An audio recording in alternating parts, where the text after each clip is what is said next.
बचपन में बच्चे टेबल याद कर लेते हैं, उनको 2 की पूरी टेबल याद होती है, लेकिन जब कोई बड़ा व्यक्ति उससे पूछता है पता 2 8 जा कितना, तो कहता है कि नहीं लाइन से पूरी सुना दूंगा, ऐसे बीच बीच में से मत पूछो। Hello everyone, welcome to the class guys. कैसे हैं आप सभी? उम्मीद करता हूं आप सभी बच्चे बहुत अच्छे होंगे, अच्छे से पढ़ाई लिखाई कर रहे होंगे।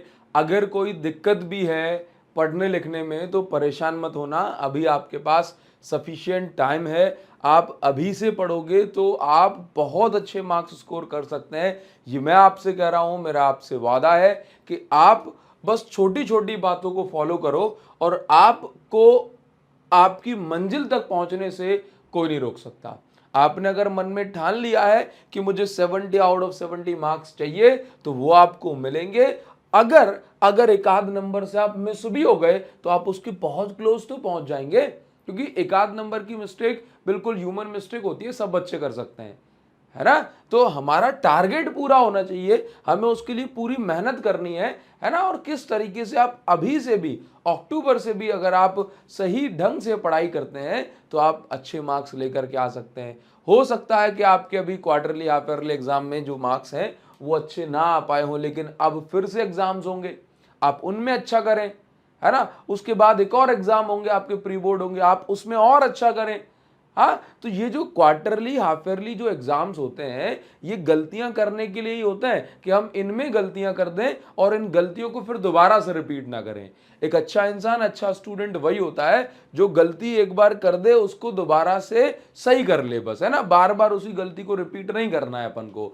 तो देखो, मैं आपको बताना चाहूंगा कि आप किस तरीके से फिजिक्स में बहुत अच्छे मार्क्स लेकर के आ सकते हैं। देखो, फिजिक्स का पेपर ना 3 चीजों से मिलकर के बनता है, थ्योरी, डेरिवेशन और न्यूमेरिकल। ज्यादातर बच्चों को लग रहा है, जैसे जिनको लगा कि सर मेरी तैयारी अच्छी थी लेकिन पेपर अच्छा नहीं गया या क्वार्टरली हाफ ईयरली में मार्क्स अच्छे नहीं आए, उसके पीछे कारण पता क्या है कि आपने याद कर लिया है, आप समझ गए हो, ठीक है, आपके दिमाग में चीजें बैठ गई हैं। बस अभी क्या है कि उनकी मिक्सिंग करनी है। क्या करनी है? मिक्सिंग करनी। बचपन में बच्चे टेबल याद कर लेते हैं, उनको 2 की पूरी टेबल याद होती है, लेकिन जब कोई बड़ा व्यक्ति उससे पूछता है पता 2 8 जा कितना, तो कहता है कि नहीं लाइन से पूरी सुना दूंगा, ऐसे बीच बीच में से मत पूछो। हाँ, अगर उससे कह दिया पता 16, अब सीबीएसई का आदत क्या है ना, वो आपसे सिंपल ये नहीं पूछेगी कि 2 8 जा क्या होता है, आप कह देंगे 16। वो आपसे से पूछेगी कि 2 की टेबल में 16 कब आता है, कितने का इंटू करने से आता है। बस उसका पूछने का तरीका अलग है, बस इसमें बच्चे घबरा जाते हैं। तो आपको अभी आता है, अब आपको ये प्रैक्टिस करनी है कि सामने वाला मुझसे पूछ कैसे रहा है, बस इतनी सी अंतर है, इतनी सी बात है। तो आप इन चीजों को ना बहुत अच्छे से टैकल कर सकते हैं प्रैक्टिस से। किससे? प्रैक्टिस से। और आप सभी बच्चे जानते हैं कि प्रैक्टिस के लिए जो हमारी बुक है ना, ये एकदम बेस्ट है, एडुकार्ट फिजिक्स क्वेश्चन बैंक। अगर आपने अभी तक इसको ऑर्डर नहीं करा है ना तो अभी ऑर्डर करो, वीडियो के डिस्क्रिप्शन में लिंक है, कमेंट सेक्शन में लिंक है। आप इस बुक की क्वेश्चंस को प्रैक्टिस करो, ये आपकी 12th बोर्ड की नीड को पूरी करेगी। ये बनाई ही गई है बिल्कुल एग्जाम्स और बोर्ड को ध्यान में रखते हुए, जिसके अंदर आपको बढ़िया competency based question, case study based question, assertion reasoning based question, जो कि मार्केट में अवेलेबल किसी भी बुक से ज्यादा आपको मिलेंगे। ठीक, आप इसको प्रैक्टिस करो और बढ़िया से इसके क्वेश्चंस को सॉल्व करो। जो बच्चे खरीद भी चुके हैं वो भी इस बुक के एक सिंगल क्वेश्चन को भी मत छोड़ना, तो आप पाएंगे कि अब थ्योरी, डेरिवेशन, अब आपका ये बढ़िया से न्यूमेरिकल क्लियर हो रहा है। ठीक है, क्योंकि देखो मैंने क्या कहा कि हमें आ रहा है, अच्छी बात है, लेकिन सामने वाला पूछ कैसे रहा है उसका जवाब देने के लिए हमें प्रैक्टिस करनी पड़ेगी, और प्रैक्टिस के लिए अलग अलग से नए नए क्वेश्चन चाहिए, वो आपको यहाँ मिलेंगे। ठीक है, और जिन बच्चों ने ऑर्डर भी कर रखी है ना, वो प्रैक्टिस करें। देखो, बिना प्रैक्टिस से काम नहीं चलेगा। बुक के अनसॉल्व क्वेश्चन क्यूआर कोड को स्कैन करोगे, थोड़ी सी साइड पे नीचे जाओगे तो आपको वहां पर पीडीएफ वगैरह मिल जाएगी। टेलीग्राम पे भी डाल दी है, वहां से आप डाउनलोड कर लो। ठीक है, एक बार और शेयर कर दूंगा। क्लियर? तो देखो, थ्योरी, डेरिवेशन ऐसे होगा। थ्योरी वाले क्वेश्चंस कौन कौन से होते हैं तो देखो मैं आपको बता दूं कि 16 मार्क्स का आपका सेक्शन ए होता है, जिसमें 4 क्वेश्चन आपके असर्शन रीजन वाले क्वेश्चन है। तो आप ये मान लें कि 100% ये 4 नंबर के क्वेश्चन आपके थ्योरी वाले होते हैं। 16 मार्क्स में से आप ये देखें कि 16 में से 8 क्वेश्चन तो आपको ऐसे मिलेंगे जो एकदम थ्योरी कॉन्सेप्ट, एकदम रद्दी थ्योरी और कॉन्सेप्ट वाले होंगे। तो 8 4 12 नंबर की थ्योरी तो आपको यहां मिलेगी। और मैं आपको बता दूं कि आप केस स्टडी बेस्ड वाले 8 नंबर के क्वेश्चन आने हैं, 4 4 नंबर के 2। तो केस स्टडी वाले क्वेश्चंस की अगर हम बात करें तो पॉसिबल है कि भाई 8 में से आपको 6 से लेकर के 8 तक आपको केस स्टडी वाले क्वेश्चन भी प्योर थ्योरी और प्योर कॉन्सेप्ट वाले मिलेंगे, उसमें आपको फॉर्मूला तक पुट करने की जरूरत नहीं पड़ेगी। जिस बच्चे ने थ्योरी मात्र पढ़ ली, उस बच्चे के 20 नंबर को कोई नहीं कट करवा सकता, उसके 20 नंबर एकदम पक्के हैं। बोला तो 20 नंबर से क्या होगा, तो अभी तो मैं सिर्फ थ्योरी की बात करी है ना। अभी बात करते हैं भाई डेरिवेशन की। तो मैं आपको बताना चाहूंगा कि डेरिवेशंस अब सीबीएसई थोड़ा सा कम पूछती है, मतलब 10 से 15 नंबर के डेरिवेशंस फिर भी आपको आपके बोर्ड्स में मिलेंगे। तो डेरिवेशंस जो है ना, वो सबसे ज्यादा मोस्ट इंपॉर्टेंट डेरिवेशन जो है, आप कभी उनको ना छोड़ें। हर एक चैप्टर में 7-8 डेरिवेशंस होते हैं, बस उतने अगर आप कर लेंगे इंपॉर्टेंट वाले, तो उसमें से फंस जाएगा, क्योंकि आप सीबीएसई डेरिवेशन बहुत ज़्यादा नहीं पूछती, तो इंपॉर्टेंट डेरिवेशंस ही ज़्यादातर पूछे जाएंगे, इसके अलावा कुछ नहीं पूछा जाएगा। ठीक है, बाकी इसमें भी उनके पूछे जाने का तरीका अलग होगा। आप जब क्वेश्चंस को प्रैक्टिस करते हैं तो उसकी पहचान बनाए। जैसे मान के चलो, एग्जांपल के तौर पे मैं आपको ये बताता हूं कि मान के चलो कि कोई लोकल बोर्ड हुआ, या मैं कहूँ कि कोई भी स्टेट बोर्ड है, तो हो सकता है कि उसमें क्वेश्चन ऐसे पूछ लिया जाए कि derive expression for drift velocity of free electron, ये क्वेश्चन पूछ लिया जाए, है ना। तो आपने ऐसे पढ़ के गए थे कि ड्रिफ्ट वेलोसिटी का डेरिवेशन करना है। अब हो सकता है कि आपसे सीबीएसई पूछ ले कि show that in a conductor when current flows on applying potential difference V, then drift velocity of free electrons depends on relaxation time, electric field and specific charge। अब भाई साहब, स्पेसिफिक चार्ज का तो बच्चों ने नाम सुना ही नहीं था बिल्कुल स्टार्टिंग में। तो स्पेसिफिक चार्ज होता है चार्ज अपॉन मास। अब ये दिक्कत हो गई। अब इस तरीके से मैंने एक एग्जांपल के तौर पे इस क्वेश्चन को फॉर्म करके बताया है।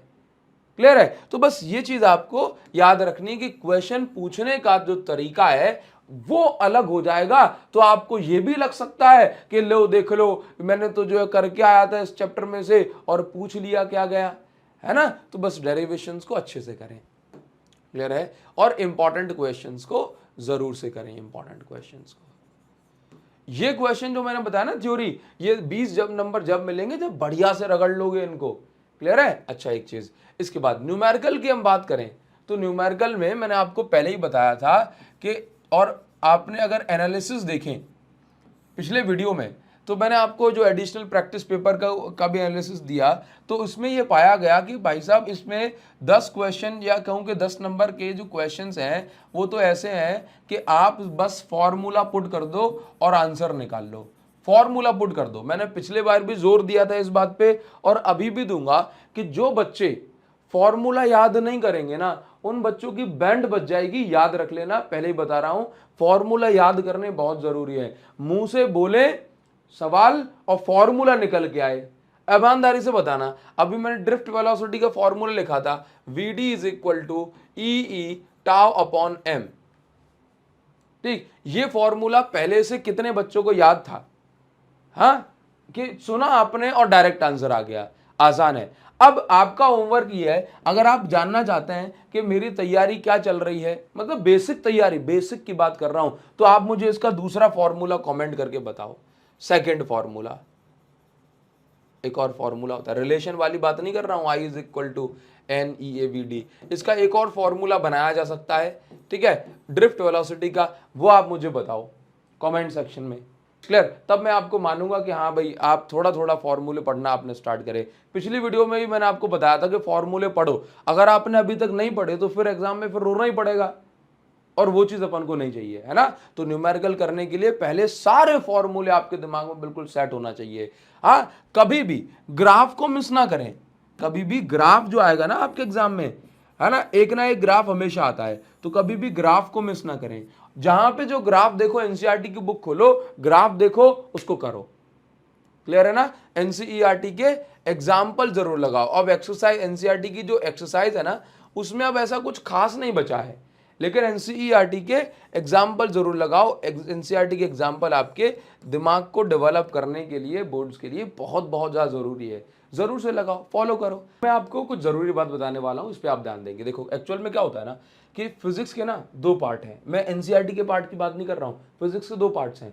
जैसे कि पार्ट 1 से लेकर के 7 तक थोड़ा सा एक जैसी सारी चीज़ें आपको मिलेंगी। चैप्टर 8 से लेकर के 14 तक, चैप्टर 8 से लेकर के 14 तक ऐसे चैप्टर हैं जो ज़्यादातर एक दूसरे से इंडिपेंडेंट हैं, है ना, आप इसको बढ़िया करें। हाँ, क्योंकि इसमें से इस पर अपनी कमांड बना के रखें।